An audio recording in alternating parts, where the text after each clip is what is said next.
What's up, people? It's me, Devdondidit, and today it is mental awareness.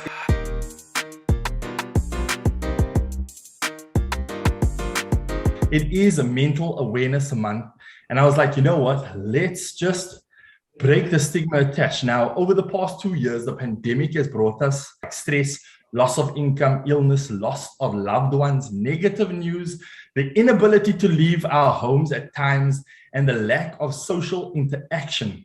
It's been crazy. All this has, caused a rise in anxiety, depression, and a host of other mental well-being challenges.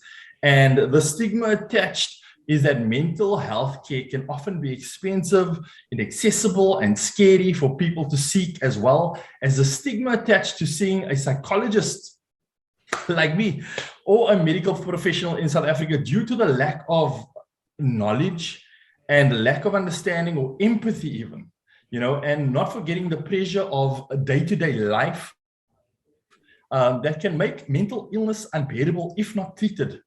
So to the viewer watching, just some things so that you're not left in the dark. The main objective of the series is to create talkability, educate, and normalize mental illness and the treatment thereof in a manner that is relatable and easy for South Africans, not just South Africans, for the world that's watching on the internet, just to consume that. And this will be a 6 to 7 episode video podcast series aired throughout my social media. That will be Facebook, Instagram, YouTube. So it'll always be there if you ever need it. Hopefully there'll be a podcast available for this on Spotify, Apple. I'll definitely get into that.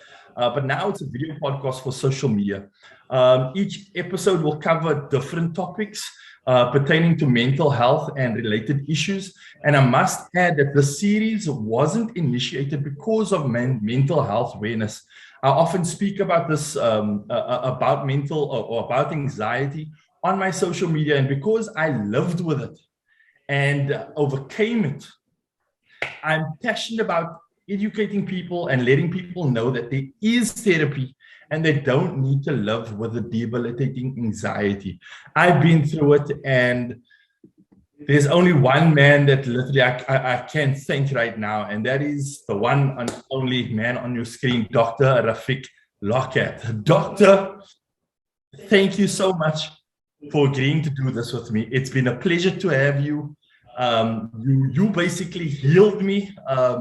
And for the record, as we get into this, can you introduce yourself, who you are, what you do, and how long have you been doing it for? Okay, so firstly, I didn't heal you. The therapy healed you. Just keep that in mind. True. So I'm Rafiq Lockhat. I'm a clinical psychologist. I'm 60 years old. I've been around for a while. I've been in practice for over 30 years. I started out at all the hospitals. I trained in Pietermaritzburg. I worked at all the different hospitals in Pietermaritzburg. Then I worked at Valkenburg, worked at Lentegeur. And then I ended up at UWC, where I taught for 10 years. It was a fantastic experience. But one of the important things that I learned from there when I was teaching master's students is that the students said to us, you're teaching us all these wonderful therapies, but in practice, they're very difficult to apply because they require somebody to come for like 20 sessions or somebody to come every week for like 6 months. And this was like in 94, and I thought, what, the students are right. And they said people can't get off work every week. Right, they can't get childcare, like to look after their kids. They transport issues. They can't get here. So these therapies are wonderful, like in theory, but in actual practice, we're finding it virtually impossible to see a patient every week, even for 5 weeks. Just South African life is not like that. And then that got me thinking that the students have a point. The students have a point that there must be faster, quicker therapies. So from 1994, I started looking, but that time was, were you born in 94? You want to give my age away? Yes, but I was born 19. I was born 1983. Yeah, so if you think about it, 94 was a hell of a long time ago. There wasn't a lot. There was only traditional therapies, which we had to use because it was the best we had. Okay, but that's really where my thinking started about that there must be better, faster. So I started to look around the world to see what was happening.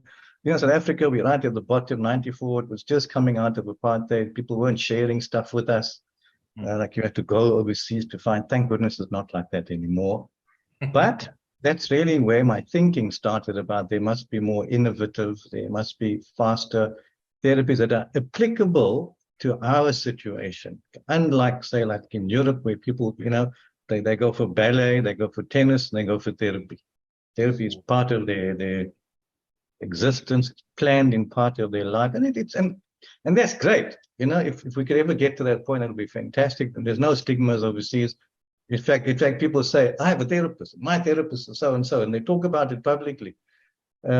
We are moving along, and I suppose in one of the episodes we will talk about destigmatization. I think we've come a long way since 1994, hell of a long way, and people like you, I think, have made an enormous difference, to just normalizing it.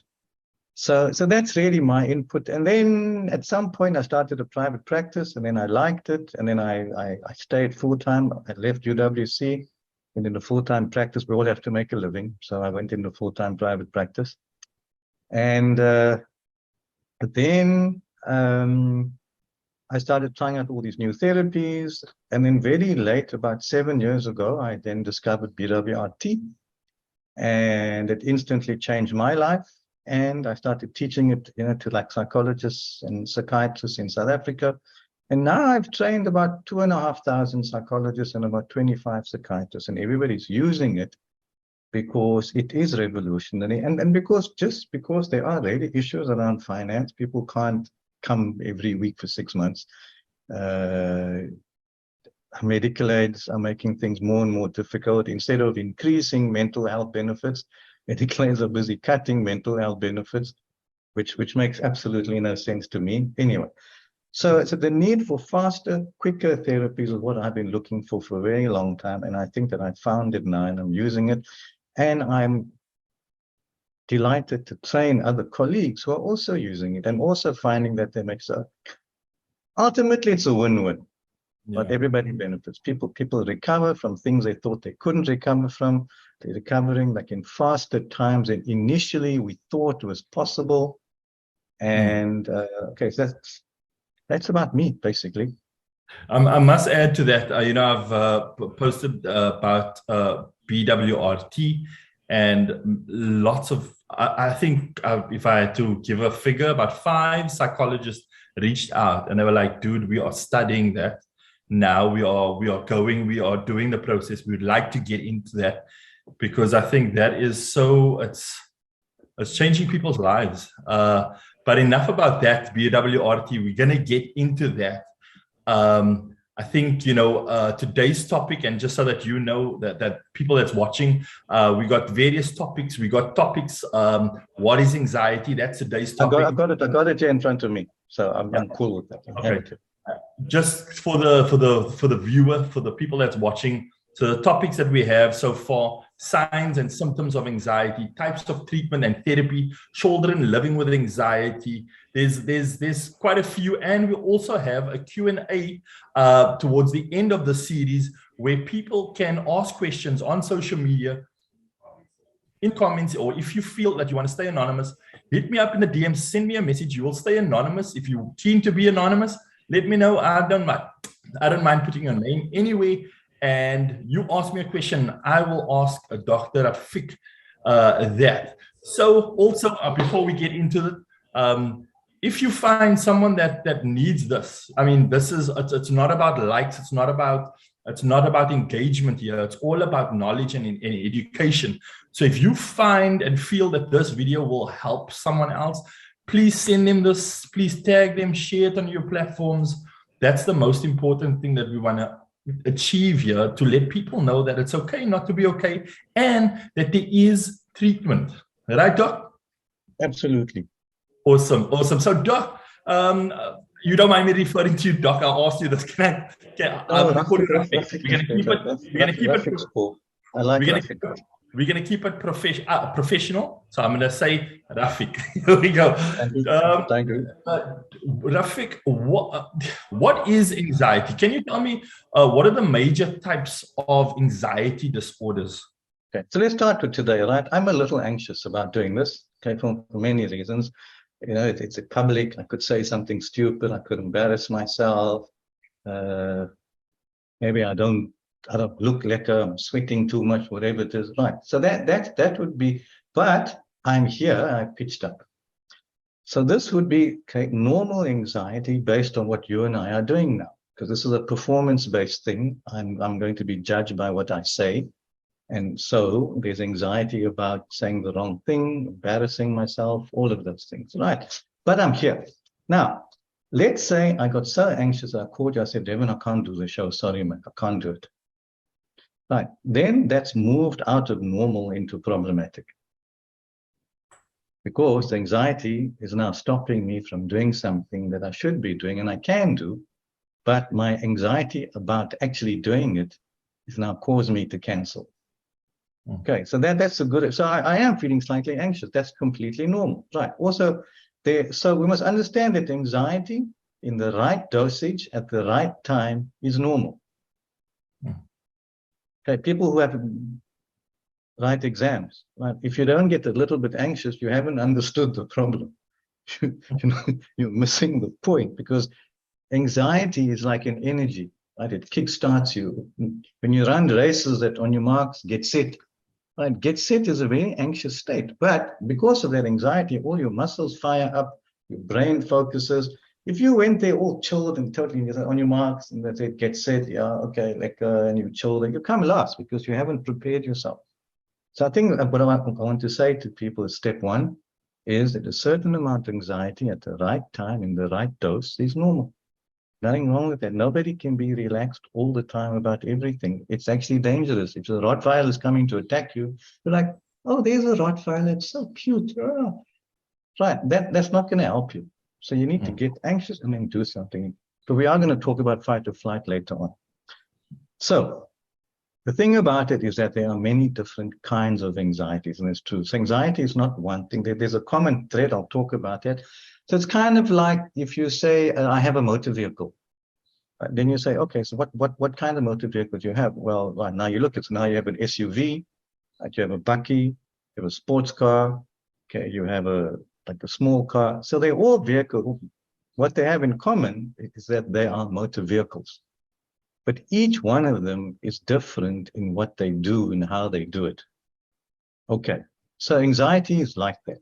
So I'll make it simple. So there's a very thick manual that all psychologists and psychiatrists use. It's called the Diagnostic and Statistical Manual, but don't worry about that. It's a very thick manual. If you read it, it just confuses people who don't use it. But basically, anxiety can be broken up into 4 or 5 major categories. Right, the most common one is what we call generalized anxiety disorder, okay, GAD. That's the most common one. And that's where you just feel anxious somewhat for no reason. You don't know why, but you just feel anxious, you feel worried, you feel a sense of dread, right? And you can't pinpoint it to anything specific, okay? So that's called generalized anxiety disorder. Then you get the one that you see a lot in the movies, OCD, right? Obsessive compulsive disorder, where obsession part is where you have thoughts. Now, I'll explain that just now. You have thoughts that come all the time. And then compulsions, you have to do stuff. The common one in the movies is hand washing. People get like a thought, my hands are dirty. Then they have to wash their hands. If they don't wash their hands, that anxiety builds up like pressure. Right? And then they wash their hands. And then there's a belief the anxiety goes away. But then in like 5 seconds, it's back. I think my hands are still dirty. Then they have to wash it again. Okay, so now all of us have a little bit of OCD. Like, in fact, it's good to have some OCD. If you're bad with admin, it's like good to have a little bit of OCD and you check all the stuff properly, right? And, so that's good. Otherwise, you make careless mistakes. But the problem is when the OCD takes over your life. So, for example, as somebody will call in and say at some point that they're washing their hands for 2 hours, right? Or like a student. So everybody rechecks their work, right? But when you have a student who has OCD, he will recheck his work 32 times. or he'll rewrite that essay 12 times, which means he doesn't, or he, she doesn't actually get to submit the essay because they're taking 6 hours to write the essay. Okay, so again, what's important is there's a certain element of normality, and then it slips into where it starts affecting life. So that's OCD. Then the one that everybody knows about, panic disorder. Okay, now I used to have panic disorders myself many years back. I understood it. First time I had one, I remember clearly, it was at Virgin Active Gym in Sea Point in 1993. At that time, I think it wasn't called Virgin Active. It was called Health and Racket Club, I think. Yeah. But I remember I had a panic attack while I was exercising, and I remember this overwhelming feeling of I'm going to die now. I'm going to die right here in my little shorts. Little shorts were fashionable those days, but anyway. So I'm going to die right here in my shorts, and the feeling was just overwhelming. So I've always understood, okay, so the essential feature with panic attack is extreme anxiety with the feeling that you're going to die. So usually people end up being rushed to a hospital, or it feels like a heart attack. And then the standard thing, you rush to the emergency unit. Most people who have panic attacks know this. Right? They put the EEG machines on you, and then they find your heart's okay. Then they usually give you like a little anxiolytic to put under your tongue, and then it calms you down. Okay, so that's panic. Then, strangely enough, post-traumatic stress disorder is classified under the anxiety disorder. Oh, wow. Okay, so in that book, the DSM, the Diagnostic Statistical Manual, okay, post-traumatic stress comes under anxiety. The reason for that is because when people get those flashbacks, okay, to whatever, whether the hijacking or the gun to the head, or the knife to the side, it generates anxiety and panic. Okay, so the primary thing with post-traumatic stress disorder is that flashback, which means that you suddenly feel like you're back there again, and it's happening all over again. So your brain thinks that the hijacking is happening again, and so it recreates the same feelings at the time of the hijacking. Okay. Right. And then one that is very common is called social anxiety. Now, social anxiety is not about fear of socializing. It's fear of getting embarrassed during a social situation. So people with social anxiety, you know, for example, the moment they asked by their best friend to give the talk at the wedding, the people go into a complete panic because they can't do it. Then they have to do things like drink a lot just before the talk, and then that messes things up because then they say stupid things and they forget their speech, or they fall down, or they over-medicate. Right, so just to recap the common ones: generalized anxiety disorder, obsessive compulsive disorder, panic disorder, okay, post-traumatic stress, and social anxiety. Then you get other ones called specific phobias. Okay, so a specific phobia is I have a fear of spiders. Now, a fear and a phobia is not the same thing.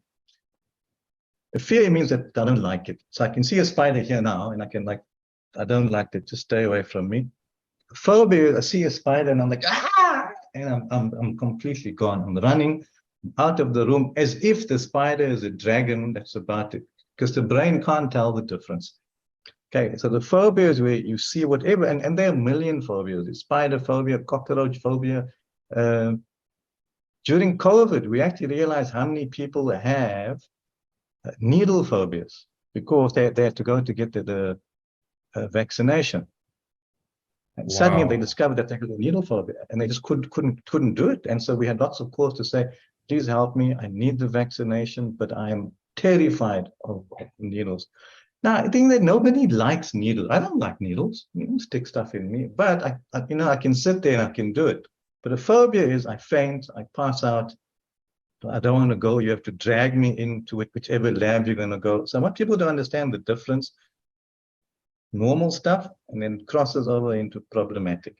Okay, none of these are problematic until they start affecting your life in negative ways. So everybody has a bit of it. So again, who likes the dentist? Everybody say dentist is my best. I'm waiting for this guy to stick his needle in my gum. Nobody does that. But most people can tolerate that injection in the gum. But some people have a needle phobia, can't. They need to be anesthetized. They need to take heavy medication. Now, all of that is causing distress in the person's life. Okay, so you get specific phobias. And then you get one that's fairly common in children that's called separation anxiety. But believe it or not, adults also have it. So most parents who have school-going kids, like the first day the kid had to go to school, often has a kind of holds on, cries, doesn't want to let go. And then oddly enough, you see parents doing that. They also don't want to let go sometimes. The child say, Mom, I'm going to be okay. My friends are waiting. Let me go. And Dad, but the mother, the father is holding on. No, and then, so, right. So adults also can get separation anxiety. And that's about if they can't like bear to see somebody leave them. And I don't mean like in a breakup. That's a different thing, but like in a normal thing. And then the whole day they worry about that person's safety. Now, of course, a certain amount of that in South Africa is absolutely normal to worry about people's safety. But sometimes it crosses that line into like, the person's going to office, you see them go in, but then you completely just stand panicking about, are they safe? It's going to happen to them. Okay, so that leads us to one of the other major important symptoms is worry. Okay, excessive thoughts, excessive worry, rumination. You can't get your mind off it. Okay, so there are others, but I think for now, this is like the basic. The basic ones that come a question, where would grievance, because what I found out, I mean, I'm no professional, but what I found out that a lot of people have anxiety because a loved one passed. So where would grievance fall in? So grief would come under depression. Okay, that's like a different feeling. That's an overwhelming feeling of sadness and intense emotional pain. Anxiety, the overwhelming thing, is fear, worry, and dread. Fear. So the overwhelming thing around anxiety is fear, worry, and dread. Okay, grief comes under depression, where the overwhelming one is sadness and intense emotional pain at the loss. Yeah, understand the difference? Definitely makes sense. How would you explain anxiety to somebody that's never experienced? Just in a nutshell, how would you explain it? Firstly, it feels cuck. Sorry, delete that. It's just this terrible feeling. It's this awful, awful feeling that you can't shake. So if you've never had anxiety before, good way to understand it is to imagine what it would feel like if you were being hijacked and there was a gun to your head. Okay, you wouldn't call it anxiety in that state because you'd understand what's happening to you, like because of the gun to your head. But let's say there was no gun to your head and you had the same feeling. Right, that's anxiety in a nutshell. Okay. It's how it would feel if you don't have like an explanation for it. That's generalized anxiety. Right? With phobias, it's just this overwhelming need to escape and go to safety. So ultimately, anxiety is to do with feeling unsafe. Okay, you feel vulnerable. And it's something. Sorry, and it's something that you can't control. You can't control it.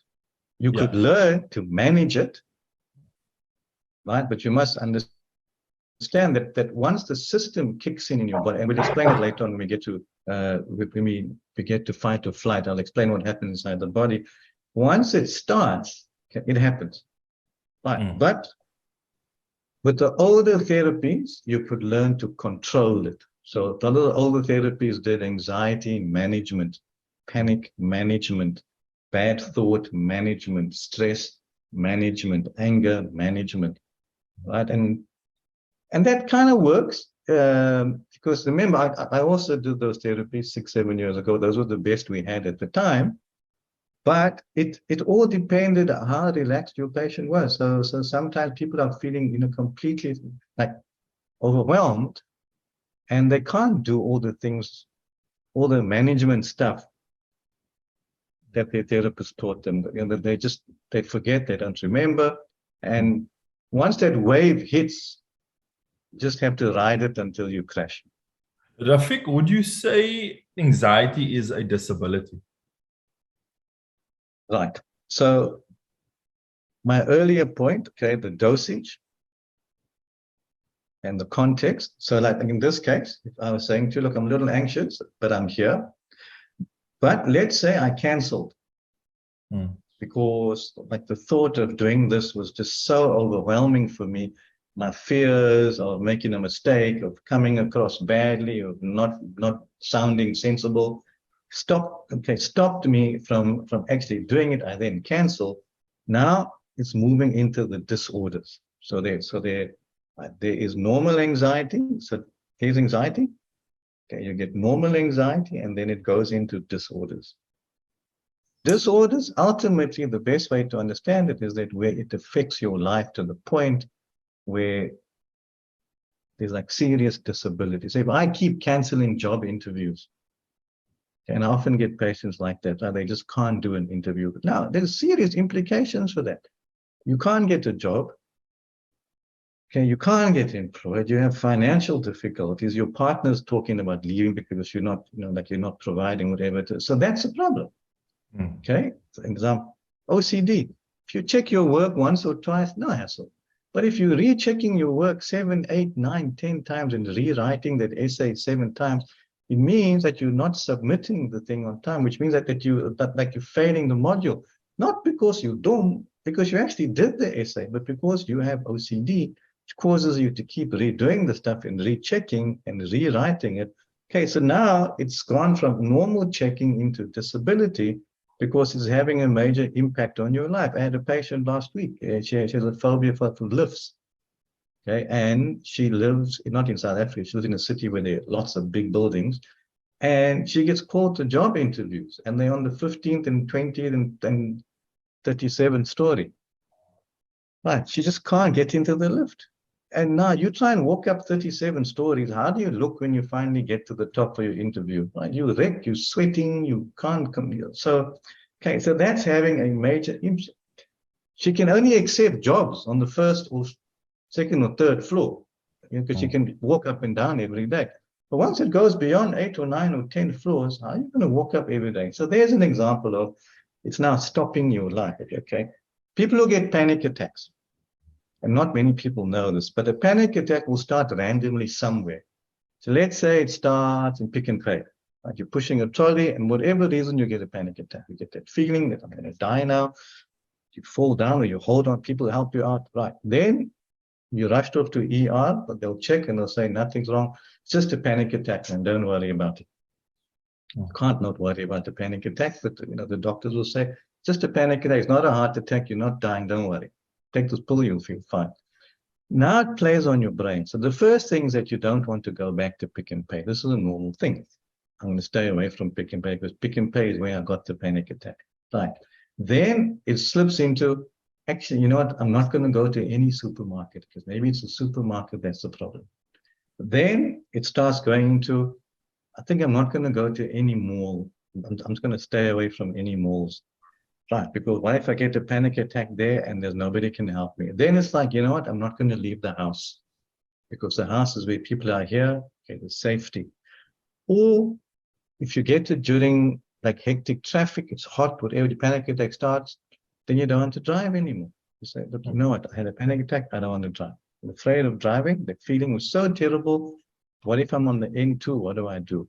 So what started out as one thing has now become many things. Okay, connect to that. So panic attack in Pick n Pay means I'm not going to Pick n Pay. I'm not going to Checkers. I'm not going to the mall. In fact, I'm not leaving the house.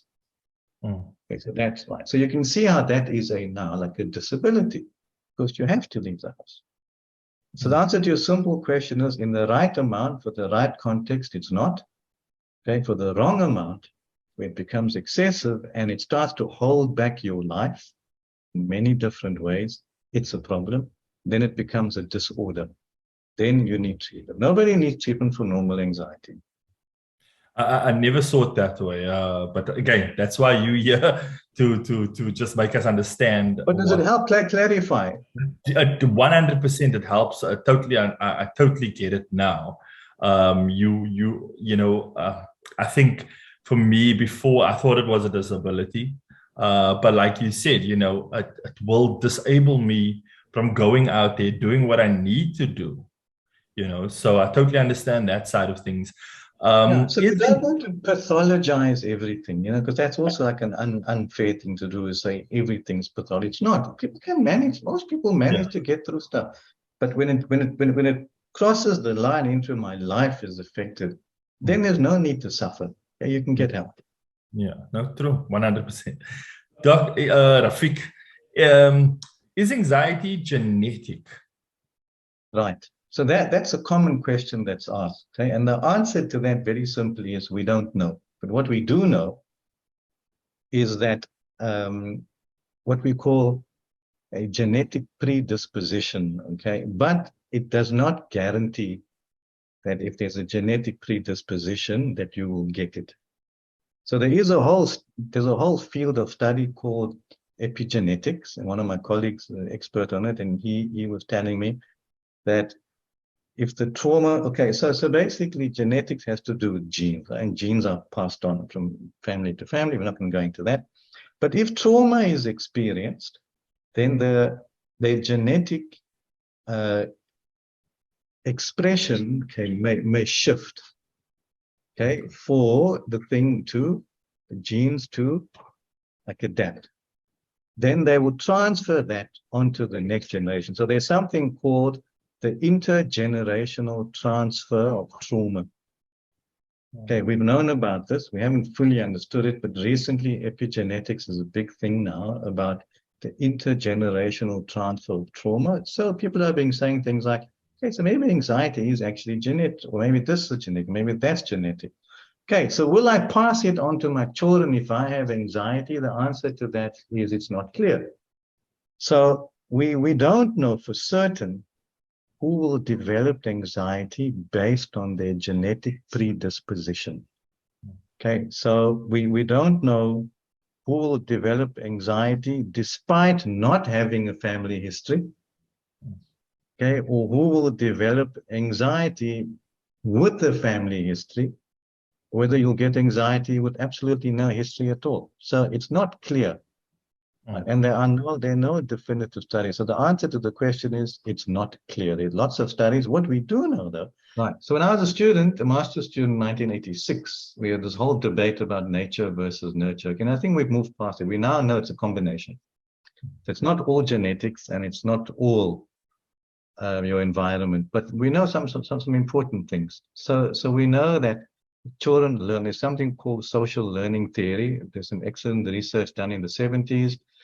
Or okay, that a lot of children's learning is not what we teach them, but what they observe. Believe it or not, like often parents will say, oh, we don't use that language at home. I don't know where he learned it from.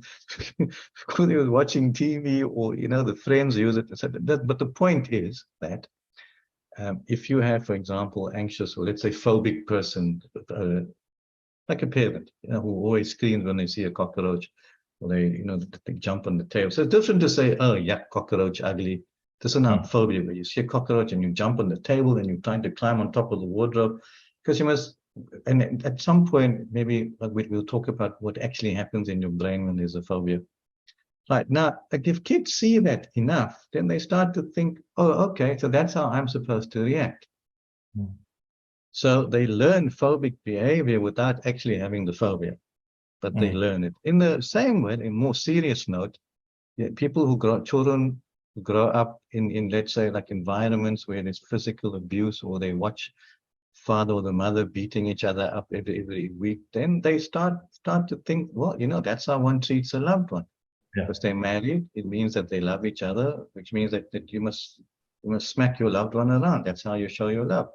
So there's no logic to it, but it's what you observe. And remember, this is not one-off. I mean, this is now where over a period of time, repeatedly over and over again, if you see the same thing happening, then that becomes normal in your environment.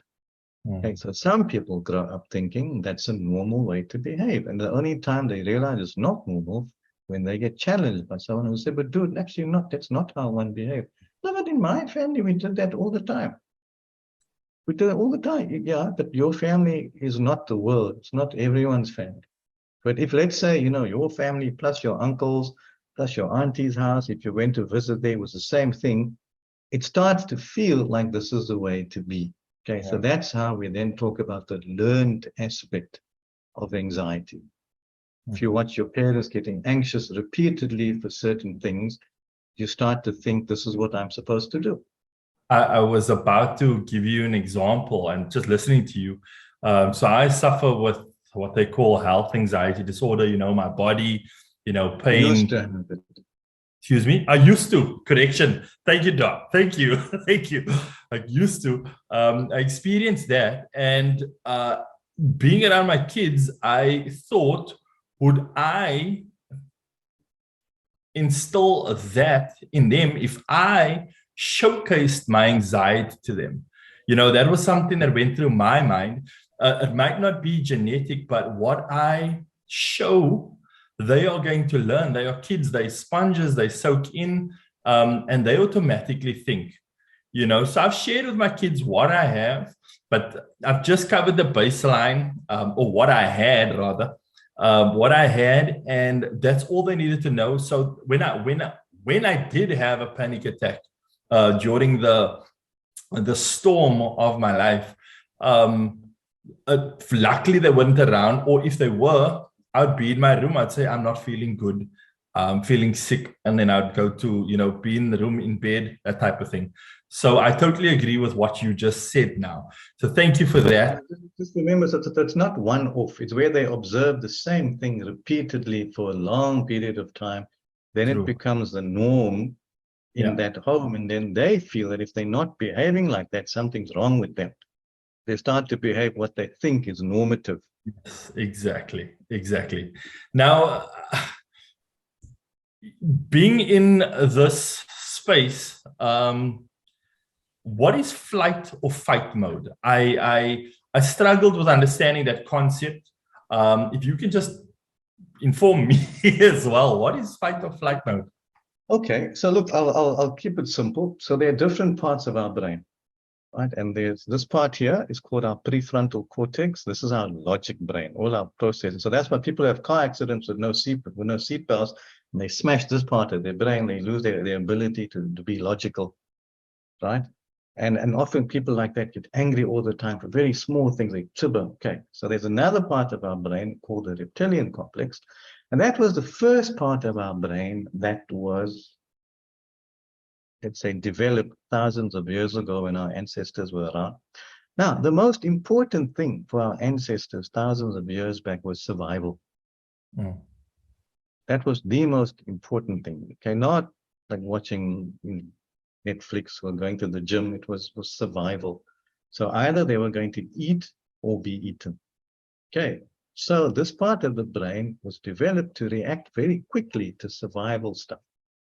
Okay, so when they saw like a lion, it was either they have to react, okay, by rushing forward, fighting, killing the lion, or running and taking safety. Okay, so fight or flight. That's where it started from. That part of the brain is, and here's the nice part.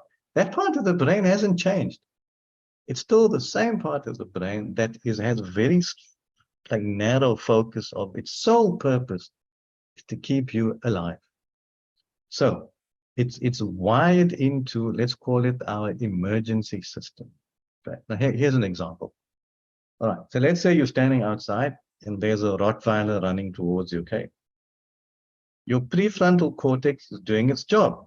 It's thinking. It goes, what kind of dog is that? It's a Rottweiler. What do I know about Rottweilers? Well, they're big, heavy dogs. They're also dangerous dogs. There's no owner inside. This one's running towards me. It looks quite aggressive. Yeah, it's probably going to bite me on my upper thigh. If it bites me on my upper thigh, I'm going to bleed. How will I get to hospital? Now, while you're doing all that thinking, what's going to happen? Dog's going to bite you. So the reptilian brain pops up and goes, holy cow, there's a Rottweiler. And it says to this part, listen, dude, you're going to get us killed. I'm taking over. And so smacks it down. Right? It said, listen here, I'm pulling the plug, go to sleep. You're a dangerous person in this context.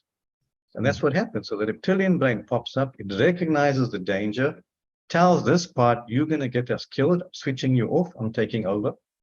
And for that to happen, it immediately has to activate your bodily emergence system. So it sends a message to your heart saying, listen, dude, pump blood like hell. We're going to need this now. Then it sends a message to your adrenal glands and says, listen, dude, I need adrenaline. Adrenaline is your emergency hormone. It's like 20 Red Bulls. Right? And so it said, listen, dude, I need adrenaline. Just hit the blood, send the blood. Okay, and then adrenaline rushes into your muscles because now you need to do something. So, and then either you're going to run like hell, which you're going to need your blood to be flowing, you're going to need your adrenaline, you're going to need your muscles, or you're going to kick the dog like hell, which you need exactly the same thing.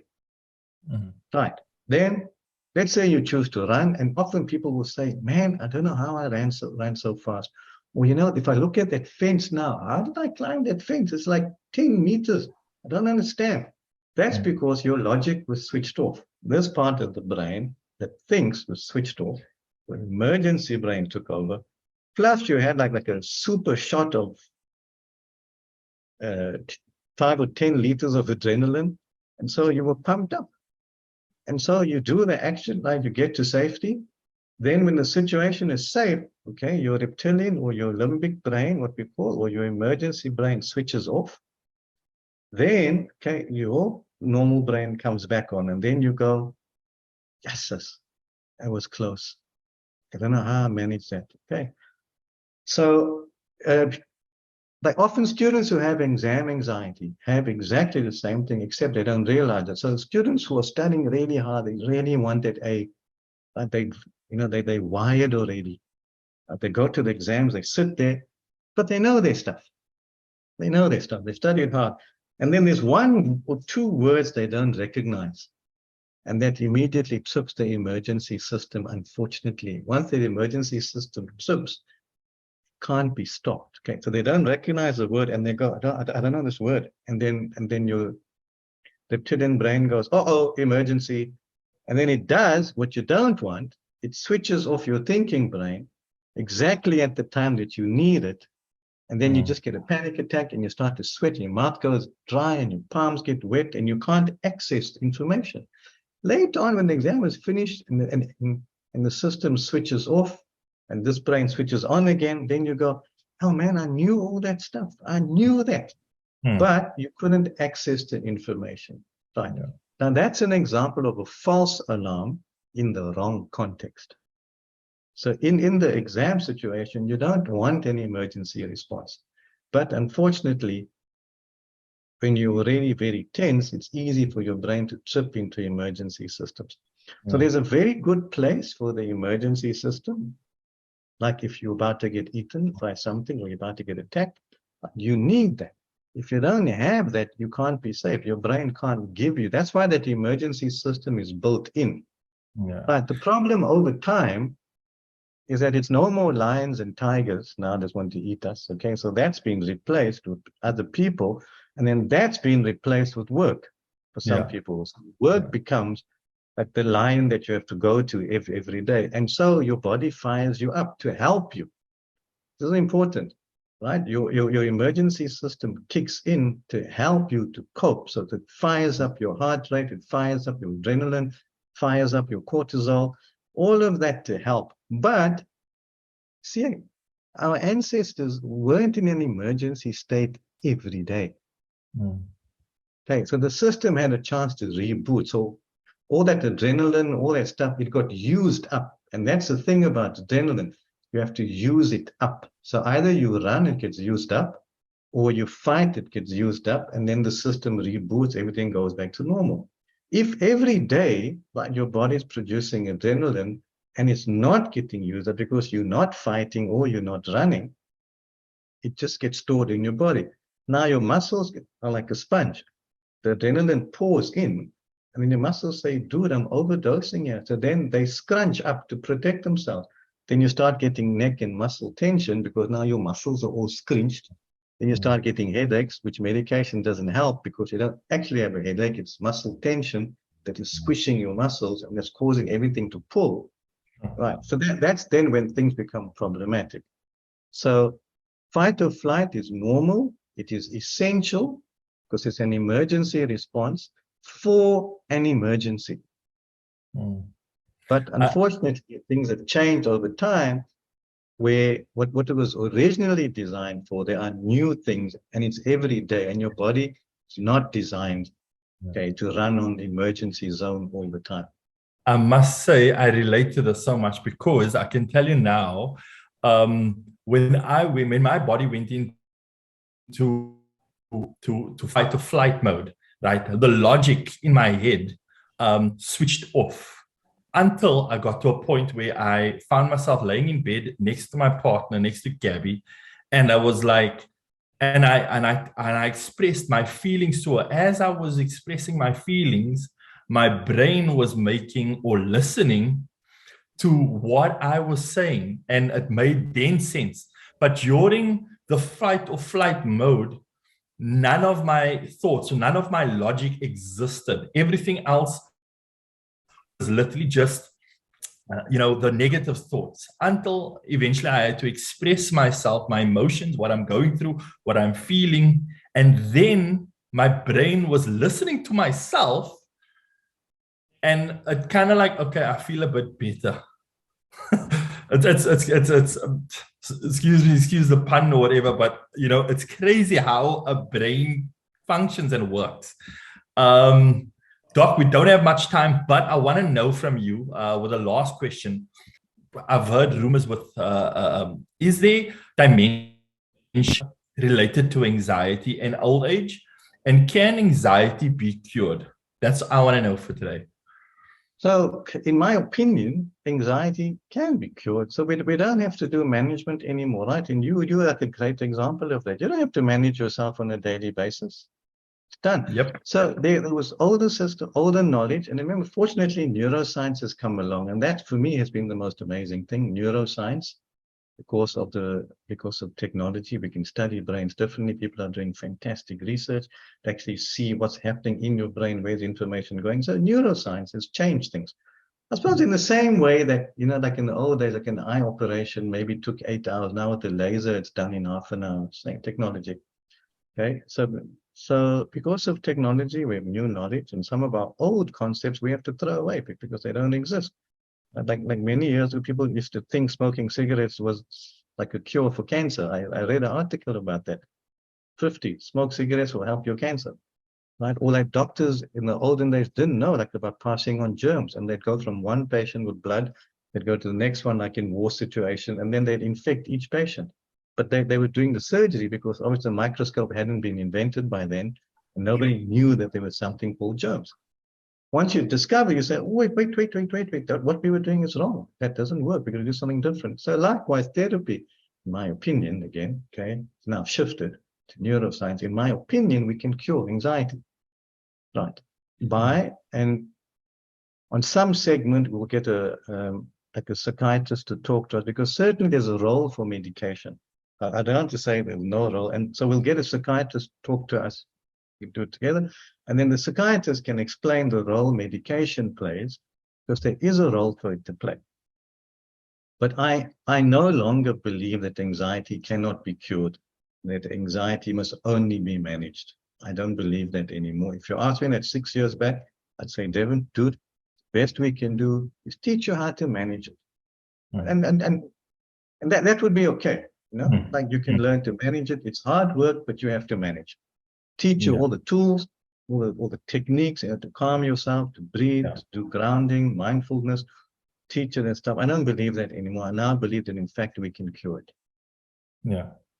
No, I totally agree with you. Having experiences, having been through the therapy that you give, I can stand by that and say, we don't have to manage it anymore. And a lot of people that I've come into contact with, they heard my story. They're like, hey, dude, that's me. I'm you. We're doing the whole thing. And a lot of people are still on medication. And I was like, at first I was like, oh, you need, in my mind, I was like, you need to get off medication. There is therapy. But I also understand the importance of medication while going through the process and the therapy.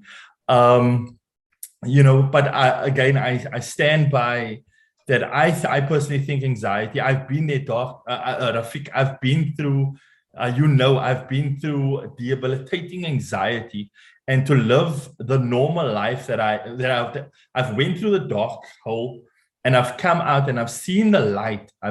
Excuse the pun, but I've seen the light in terms of what treatment can do.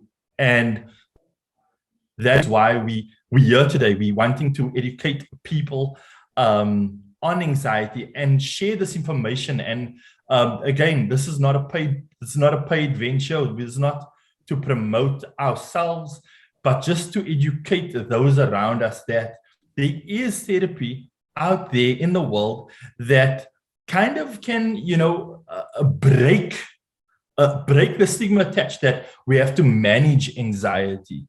We have to kind of live with it, get used to it. This is our life. It's not our lives. It's not my life. I don't live like this anymore. I will tell you, and I'll be honest, there is that trigger where I go through life and I'm thinking I go through my day to day, and what was my trigger before, I'll have literally like a 2-second, a skrik. Brain rewires to the new software.